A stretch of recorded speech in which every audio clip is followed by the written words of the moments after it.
Fear is the path to the dark side. Hi, everybody. I'm David Asman. Thanks for joining us tonight. Kicking off, living without a babysitter. The laws and rules of the nanny state are strangling American business and American independence. It goes against our grain to be told by the government what to do and how to lead our lives. But more than that, it just doesn't work. Every country that goes down this road reaches a point where the more laws they have, the more lawless people become. When Maggie Thatcher became prime minister, she hit a chord with the English people by saying that the many taxes they had were actually forcing people to break the law just in order to survive. And now too many rules and regulations in this country are forcing a lot of people to break the rules and laws just to live a normal life. So how do we get back to a country that lives by the rules of common sense instead of by the assumption that only government can tell us how to live our own lives? Well, who better to ask than former Governor of Minnesota, Jesse Ventura, a man who spent a good deal of his time as governor trying to get rid of laws that folks didn't really want or need. He is also author of a new book called 63 Documents the Government Does Not Want You to Read. And that is fascinating reading in itself. But Jesse, we brought you here to talk about the laws of this country. I know you're against the nanny state. You worked very hard as governor to be against the nanny state, but it just keeps growing, doesn't it? Well, the problem I had in Minnesota, I wanted to change it so that, I'll tell you the story. When I first won governor, I walked in the Secretary of State's office and I saw this massive wall of books. And I said, what's that? They said, that's every law in the state of Minnesota. And I went, wow. And ignorance of the law is no excuse. We're supposed to know all that? And so I went back and said, I want to make it so every third year, the legislature can only come in and repeal laws rather than doing any new ones. Unfortunately, it only lasted about an hour because my staff came back and said, Governor, they said in order to do that, you have to amend the state constitution. And I thought, wow, that's a 10-year process. I'm not going to be around here that long. So I gave it up right there because I knew I couldn't accomplish it in the time I'd be in office. Well, do you think it could be done now? I mean, things have changed. Just in the past couple of years, dramatically, things have changed because of the Tea Party and that whole movement. Do you think now an idea like that, which I think is brilliant, do you think that could pass? Well, it isn't a question of passing. It's a question of abiding by the Constitution. See, the problem we have today is we're passing laws that defy the Constitution, and nobody's saying, wait a minute, these laws defy the Constitution, you got to overturn them. The problem is you have to change your state or federal constitution to do what I tried to do. And that's a 10-year process to do that, regardless of how. Okay, it's a 10-year process, but, I mean, you could at least, first of all, put that in motion. If it is a 10-year process, get that process begun immediately. But there must be ways that you could tweak the state laws in that direction, no? Well, I don't know. Like I said, I moved on then because I had far too much stuff to do as an independent governor. When I was an independent governor with the Democrats and Republicans, I was about as welcome as the red-headed stepchild on the day they read the will. Not too many redheads in the mom and pop category, but talk about how these laws get written in the first place. I mean, because there's, first of all, the one that you reminded me of, the stupid law, which I love, is that in Minnesota there's always a time around this time of year, springtime, when there's still a little bit of thin ice, and some idiot on a bluff goes in a snowmobile, goes onto the ice, falls through it, dies, and they want to create a law to try to prevent. You can't stop stupid people from doing stupid things by law, right? Well, and that's part of, that was a quote I did, it's part of freedom. Part of freedom is having the freedom also, unfortunately, to be stupid. Yeah. That goes along with it. That's the double-edged sword. And it seems that every time someone does something stupid, right away they have to pass a law. And as we know, laws cost money. That's right. Every law that's passed, I don't have the ability to say, well, this is dumb, I'm not going to do it. I can't do that. Yeah. And so they cost money, and when you end up with shelves and shelves of laws, then you wonder why budgets are the way they are. But it starts with I don't want to say a good idea, because if you think it through, it's not a good idea, but it starts with a good intention. The road to hell was paved with good intention. It starts with a good intention. Okay, we want to stop people from dying, or let me put it in modern terms. We have this new financial consumer protection law. We saw all these people make terrible choices in buying these subprime houses and loans that they couldn't afford. And eventually it creates a huge crisis that is involved in this bailout and everything. I mean, now we have this new agency. I understand, but now we have this new agency. We have this whole new agency, a financial consumer protection agency, which is run by this very nice woman, Elizabeth Warren, but it's a monster. It's this bureaucratic monster. That's how these things get started, right? Sure. But again, let's remember, what happened on Wall Street was a planned event. They knew exactly what they were doing there. And you know, so I blame them. You know, around the country right now, you're seeing everybody blame the unions, blame this, blame that. Why is nobody from Wall Street going to prison? All right, well, hey, Jesse, look, I agree with you that there's blame to go around, but the point is, beyond the blame game, how do we get rid of this stuff? I mean, we're stuck now with a consumer protection agency. It's going to cost billions of dollars over time. It's going to employ thousands of bureaucrats, and it's going to get in the way, as bureaucrats always do, of people doing business. Well, the way I believe we can take our country back and we can have a bloodless revolution, naturally, is for everyone to stop voting for Democrats and Republicans. After all, they're the cause of this. They're not the solution, they're the problem. They've been in charge all these years, and look at what a mess we're in. And I'm an equal opportunity despiser. I despise Democrats the same as I do Republicans. But the fact is that like Ralph Nader said, we're a two-party dictatorship. But you know, Jesse, I understand you spend about half your. You once told me you spent about half your time in Mexico. I even heard, by the way, is it true that you're thinking of becoming a Mexican citizen?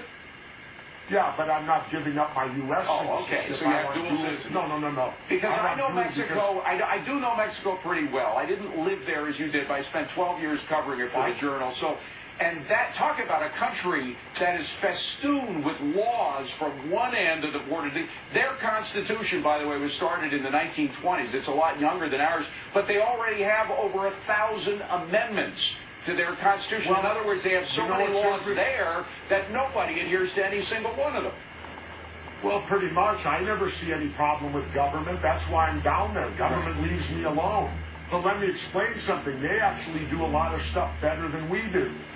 It's embarrassing. Like, for example? First of all, their president serves 1 6-year term. Right. I wish we would switch to that. Another thing, our property taxes, we penalize good behavior and reward bad. Case in point, if you buy a home and fix it up, how are you rewarded? You pay more. Well, you know how it works in Mexico? Your property taxes are due in March. If you pay them in January... Jesse, look... Wait, let me finish. Okay, quickly. If you pay them in January, they knock off 20%.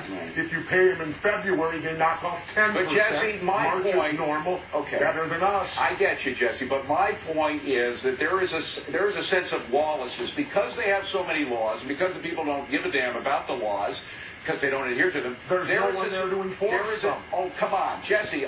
There certainly is, and they are mostly corrupt. Maybe not where you live. You live in Baja, California, but if you live in Mexico City, if you live in Monterrey, if you live in San Miguel de Allende, one of the big places down there, you're going to have to deal with a lot of corrupt officials who at any moment could accuse you of something, and the only way you can get out of it is by paying a little more detail, a little bribe. Gee, it sounds like the United States today. Well, in the United States, they don't call them bribes. They call them tax assessments or extra charge for this or extra charge. My point is that to a certain extent, hold on. Constitution. Hold on. Jesse, there is a difference. We do have a sense of rule of law here, and I admit it is being squashed over the past few years, but we do have a rule of law here that they do not have in Mexico. And that's why I like being down there. More freedom. Well, freedom if you can pay for it. If you can't pay for it, you can end up in a lot of trouble. Nobody bothers me.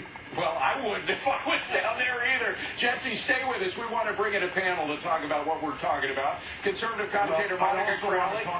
Hold on a second. We'll be able to talk more, Jesse, in just a second. Fox News radio host Alan Combs and Fox News contributor Dr. Keith Abloh. Keith, first to you, because Jesse makes some great points I know Mexico very well. It is true. You can, if you want to have a fire on the beach, you just light a fire on the beach. You don't worry. And if some cop comes around, you pay him a little bribe, and that's the end of it. But the downside of that, Keith, is the fact that you have a certain sense of lawlessness, and you don't have the ability to take that cop. If he reneges on his promise and actually comes and arrests you, throws you in jail, you're still stuck. You don't have that ability to go to the courts to get your due.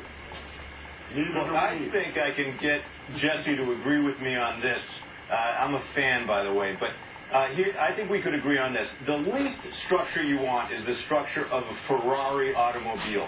That's what we're looking for in government. We want just enough to contain the explosive nature of man, just enough to channel it onto the track and get great acceleration without causing a lack of performance. We have too much here. There's probably not enough there, because without it, you have people taking matters into their own hands and deciding, well, I'll be the structure in the absence of it. So that's my guideline. How do we stay on track but let people perform to their maximum possibility? And Monica, you got 30,000 people killed in the drug war down there. I know there are reasons. Again, there's plenty of places to blame for that drug war, but the bottom line is you do have a lawlessness there that you don't have here. Well, that's true. I mean, look, the Founding Fathers' original philosophy was the government that governs best is the government that governs least. Yes. Meaning that the central government, the federal government, should have limited enumerated powers to expand freedom, to give individuals as much individual freedom as possible, right? That's what this country was founded on. Now we have a situation where lawmakers always feel that they need to justify their existence, and they do that by making laws, lawmaking, right? And so what you end up with is some of the most absurd things on the books, because they do take the exception, whether it's the guy on the snowblower and he hurts himself, and that becomes a law. They take the exception, they turn it into the rule, and they apply it to everybody. The question is, where do you want the laws to be? We may agree that I don't want the government telling me that I can't have a Happy Meal. You know, I think I don't want the government involved in telling me what, but they shouldn't tell McDonald's what they can put in a box for, depending on the number of calories. But do we need laws telling women about their reproductive rights? Do we need laws telling consenting adults they can't pay for sex? Do we? I mean, what laws do you want to stop? There's always, because you can say one person can say we need a law protecting women's rights. Others say we need to protect the baby's rights. So you're always going to have conflict, but you have to have ways to resolve that conflict within the law, and you don't always have that in Mexico. You don't always have it here either, Jesse. And that's the point of your book. In 63 documents, you find a lot of things in this book that shows you that there are a lot of cases where right here we don't have that kind of rule of law. Well, absolutely. This book is terrifying. Let me add another one. Why do they stick fluoride in our water when fluoride is the main ingredient of Prozac? Well, I'm not sure if fluoride's the main ingredient of Prozac. Yes, it is. But it is. No, I don't think so. But it can be a carcinogen, and I'm not sure that fluoridated water makes sense in general. I read something different than you then, because let's see, it was the Nazis that first put Prozac in the water, or I should say fluoride. Fluoride is 90% of Prozac. All right. Well, the point is, Monica Crowley, that the more that the government can get away with, the worse it is for individuals. I mean, that's the point of Jesse's book, and you can see exactly what they've gotten away with in the past. Some of it is pretty frightening stuff. We're seeing that to great extent today under this administration, with spreading the tentacles of government power into every nook and cranny of your life, from your health care and your most private. Something that is killing Alan Cole. They haven't done that. They keep saying it's a government takeover of health care, which is not true. It's not a government takeover. If it were a public option, or if it were a single payer, do you think that Obamacare is a government takeover or not? Who, me? Yeah. The most thing I'd like to say is all our congressmen and senators that stand up and say no to Obamacare, why don't those hypocrites get rid of their government-run health care? That's right. Why don't they deny? Why don't they say, look, I'm going to set an example. Why do you agree, I'm giving up because my if you hate the government, but these people work for the government and get all the largesse that the government gives. You think gives every individual, because of Obamacare, will get what the people of government I reject the term Obamacare. I reject that term. You think that everybody will get, under the Obama plan, everybody will get what the folks in Congress now have? No, that's not what I'm saying. But I'm asking, do you think that? No, but 47 million people will get covered who are not now Jesse covered. Ventura's book is called 63 Documents the Government Does Not Want You to Read, but you can read it in this book, Jesse. Thank you very much. We'll hear more from the panel coming up. And Fear leads to anger. Anger leads to hate. Hate leads to suffering.